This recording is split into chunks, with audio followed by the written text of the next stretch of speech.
Live breaking news. Multiple victims for an active shooter in the town of Lewiston. All available units to Lewiston. A small town in Maine turned upside down in minutes. A person of interest accused of mass shootings in multiple locations tonight. The full number of dead still unknown. The shooter still dangerous and on the loose. Good evening. I'm Amma Dates. And I'm Dan Ashley. Thanks for joining us. Here's the very latest that we have as we come on the air. At least 20 people are believed to be dead in the small town of Lewiston, Maine. Dozens more are injured. Authorities tell us there are at least 2 shooting scenes, a local bar as well as a bowling alley in town. President Biden has been briefed on the situation, and now the manhunt is on for this gunman as multiple towns are under shelter-in-place lockdown orders. ABC 7 News reporter J.R. Stone is in the newsroom digging into what we know about the suspected gunman and what's happening in Maine right now. J.R. Dan, Amma, it is just after 2 a.m. in Maine, and there has been an all-out manhunt for this person of interest. The FBI is involved. Roadblocks are set up, but still no sign of him.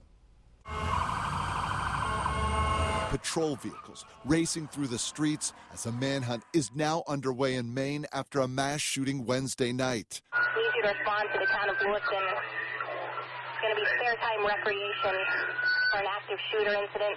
We have active shooter with multiple injuries. LPD on scene.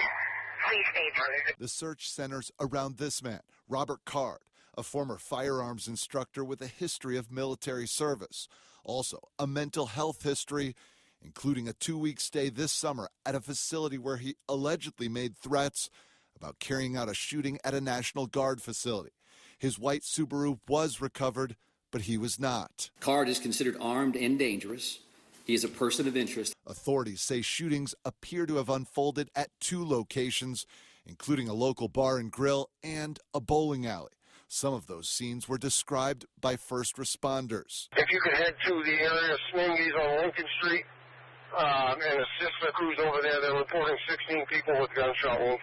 And I got one elderly female with gunshot wound to the hip. Someone told me that there was a children's bowling event going on at the bowling alley, which is extremely tragic if that's the case. We have literally hundreds of police officers working around the state of Maine to investigate this case, to locate Mr. Card. President Biden is aware of the situation and has been in contact with local officials offering full federal support. A local mayor in the area said there were witnesses of all ages, kids and seniors. As to a motive here, that is unknown at this hour. J.R. Stone, ABC 7 News.